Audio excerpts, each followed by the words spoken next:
In this video, we're going to talk about virtual addresses. What are they? How do they work? How are they different from a physical address? Why might a business need one in particular? Coming up next.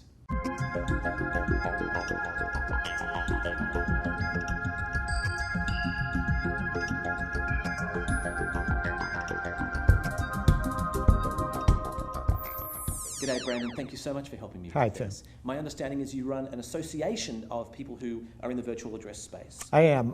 It's a trade association called Retail Shipping Associates. We have about 7,000 retail pack and ship business centers throughout the U.S. Okay, so you're the guy who knows. Let me ask you my question. What is a virtual address? Well, first of all, it's not email. Right. It is a physical address, however. Out of those 7,000 members we've got around the country, we have service providers for the virtual mailbox in all 50 states.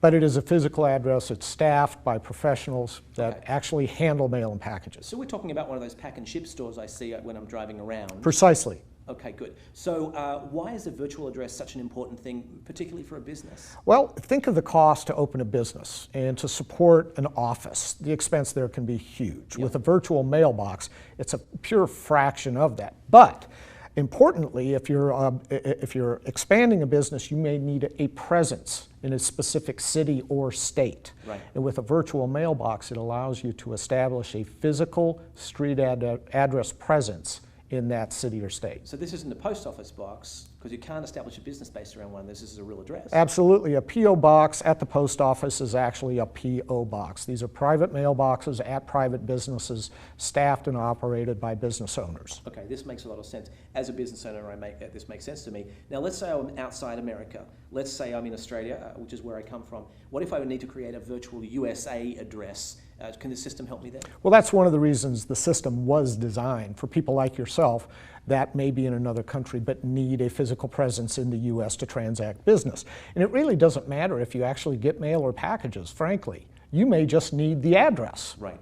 Right, just for the documentation. Absolutely. All right, so how do I get one of these virtual addresses? Well, you go to ipostal1.com and you find the service provider in the city or the state that you need that presence. So I can pick where I want to be. You can pick anywhere you want to be. This is a good dreaming game. And you're not limited to one.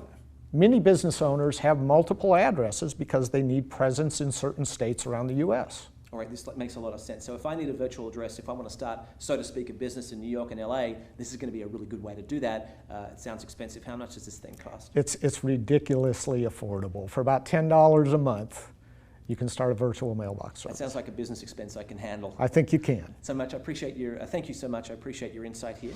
For those who'd like to find out more about virtual address, how you get one, or to grab your very own, please head over to ipostal1.com. Everything you need is there. You can sign up and have your own $10 a month virtual address across the United States.